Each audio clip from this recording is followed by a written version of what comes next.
Hey, what's going on out there, everybody? My name is Brandon, aka Scourge of Vinyl, and now it is time to start talking about my favorite albums of 2018. This will be a four-part video, 10 albums in each video. This video will be for numbers 40 to 31. Before I get started, I just need to say a couple of things because there's a lot of assholes out there. First of all, being this is my list, I created it. It's not your list. If you have a problem with it, fucking make your own. I don't give a shit what you think. And second of all, is number 39 necessarily a better album than album number 40? Not really. This is all opinion based, it's arbitrary. It's fun to make these lists, but the main reason I do it is to just showcase a lot of really great albums that came out this year that, in my opinion, deserve attention and I want to talk about. So, with that being said, let's get into the list. And coming in at number 40 is Wolfhammer, and this is The Monuments of Ash and Bone, released by Blood Music. I've been a fan of Wolfhammer for a while. Their last album, Clawing into Black Sun, was great. This one, I think, is even better. It's really sludgy black metal, very hateful. I get some Leviathan vibes sometimes. There's some real fucking great craftsmanship on here. Songs like Eternal Rotting Misery, Law of the Rope, The Failure King. Pretty catchy stuff as far as black metal goes. Some of these riffs and some of these vocal patterns get stuck in my head, and there are some clean sung passages in here which might throw some people off, but I think they work. I think they fit. Don't let it scare you. Step outside the box occasionally. Not everything has to adhere to a certain pattern or norm. So check out Wolfhammer with The Monuments of Ash and Bone. Number 39. This is Hate Eternal with Upon Desolate Sands. I gotta say, this is the most imaginative, the most fun listen I've had from Hate Eternal in quite some time. Eric Rutan and company really went above and beyond on this album, and I think that when you look at Hate Eternal's discography as a whole, this is an album that is going to stand out from the pack, and I think it's going to stand the test of time for years to come. I love the second track, What Lies Beyond, the title track, produced by Eric Rutan as well. So, many people, I'm shocked, only know Eric Rutan as a producer and don't know that he was in bands like Ripping Corpse and Morbid Angel. Most people do know that he was in Hate Eternal, or he is Hate Eternal, but this is one of those albums that I think benefited from getting released later on in the year because I've seen it pop up on a lot of year-end lists. So with people's attention spans being that of a goldfish and this being fairly fresh, I think you'll see this pop up a lot, but it absolutely deserves it. Hate Eternal, Upon Desolate Sands. And number 38, and this one might surprise some people, Dimmu Borgir with Aeonian. It's been 8 years since Abrahadabra, and that album to me is kind of a weak link in Dimmu Borgir's discography. So when Aeonian came out, I did not have high expectations. However, I grew to enjoy it and even love this album. The first single that they released, Interdimensional Summit, really caught my attention, and that's what made me interested in hearing this album in its entirety. And then you have songs like Council of Wolves and Snakes, which has sort of a Native American tribal feel to it, very interesting. Lightbringer, which is a fucking banger. I Am Sovereign, Archaic Correspondence. A lot of great songs on here. The one thing I will say about it is quite bombastic. The symphonic and the orchestral parts are very pronounced, very in your face. So if you don't like that style, you're not going to like this. But I think that it is a extremely solid release from Dimmu Borgir, and especially considering the gap in releases, I think that they put in a lot of work on this album, and it came out pretty fucking good, in my opinion. So, if you like Dimmu Borgir, if you haven't checked this one out yet, check out Aeonian. And then another one that may surprise some people, might not, but Watain with Trident Wolf Eclipse. This is another one that I really did not have high expectations for, and I liked The Wild Hunt. I know many people did not, but I didn't think it was their best album, but I liked it. I bought it.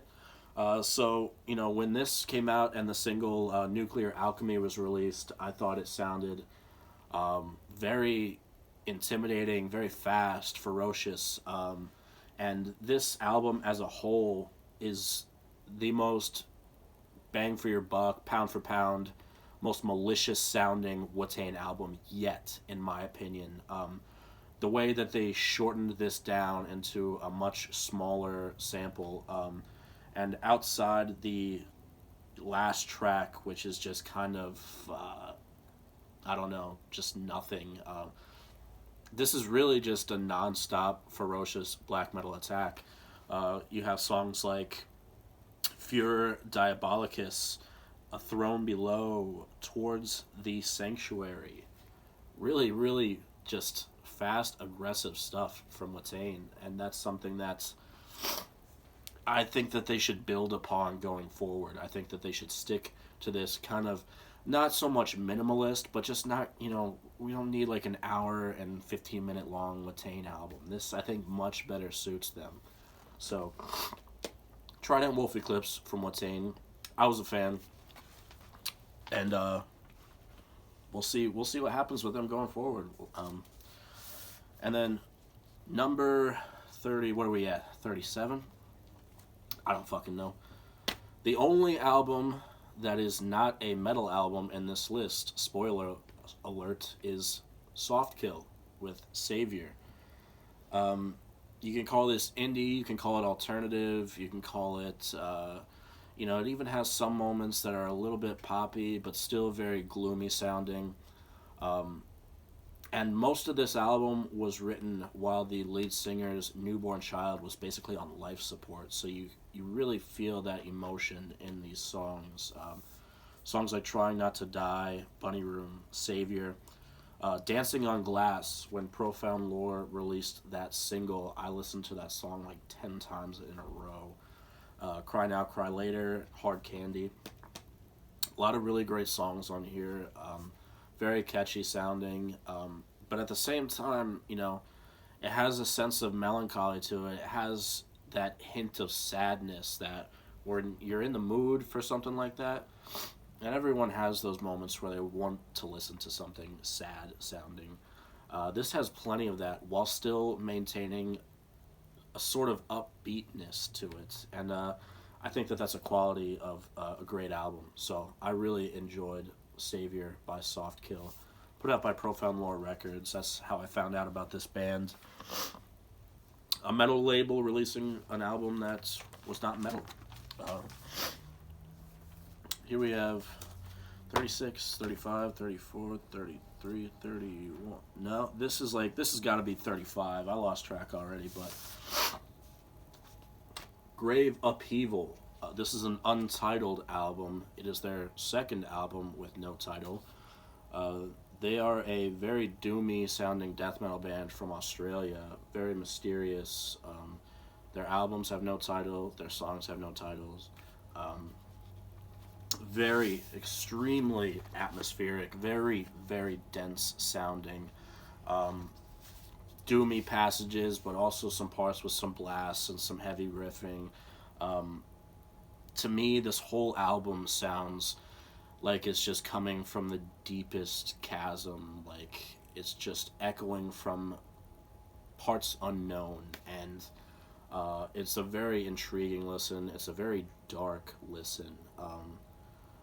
I can't say that I heard anything as dismal sounding as Grave Upheaval this year, and that's what drew me to it. It is just so dark, so dense. The vocals range from, your traditional sort of death metal deep growls to like whispering echoes and howls. It's extremely just very ominous sounding, and it works in their favor. This is a really really intense listen. Grave Upheaval with their second untitled album. 34, 33, 32, 31. So yeah, we're back on track now. This is number 34. This is Van Held with Demos Sanctuarium. Van Held from Sweden play a Swedish style of death metal, but not really your traditional Dismember Unleashed style of Swedish death metal. It has definitely those overtones, but they also have a uniqueness to them where, on past full lengths and coming into fruition on Demos Sanctuarium, they have built kind of their own sound. And, there's a mixture of songs in Swedish, songs in English, songs like A Plea for Divine Necromancy, Profaned is the Blood of the Covenant, and then some of the Swedish titles that I'm not going to attempt to pronounce. Very, very good. Lyrically, the songs that I can understand, very, very good. This was co-released by Pulverized Records and Dark Descent Records. Great album art. I've been a fan of Van Held for a while, and they never cease to disappoint me. This is just another solid release in their discography. Highly recommend if you're a fan of any type of death metal. You don't have to be a fan of Swedish death metal to like this. I think anyone who likes death metal can appreciate what's going on here with Van Held. Alright, and then from Finland, we have Ghastly with Death Velour. This was released by $20 Spin. And this isn't your traditional style of Finnish death metal either. This doesn't sound like Adramelech. This doesn't sound like Demilich. This doesn't sound like Pertinence. It's, I wouldn't say progressive, but it certainly is on, a much more refined path as far as death metal goes. The lead guitar work here, some of the riffs going on, very intelligent, very forward thinking as far as I'm concerned.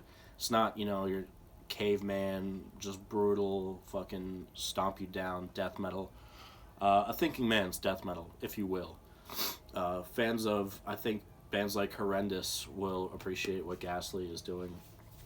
Although I don't think that the bands sound very similar, I just think that maybe in that same kind of vein. Songs like Whispers Through the Aether, The Magic of Severed Limbs, Velvet Blue. Like I said, the lead guitar work here, a lot of the lead riffs going on, very, very good. Very good. Very talented musicianship going on here with Ghastly and Death Velour. Number 32 is Sinister, or Treading the Darker Path from Cult des Goules. Really difficult to follow up an album like Coven, where Cult des Goules as a band succeeded to tell a story, essentially. And, vocally, the way he manipulated his voice to kind of speak from different points of view on that album, I thought was absolutely fucking brilliant. So how do you follow up an album like Coven? You do so with an album like Sinister.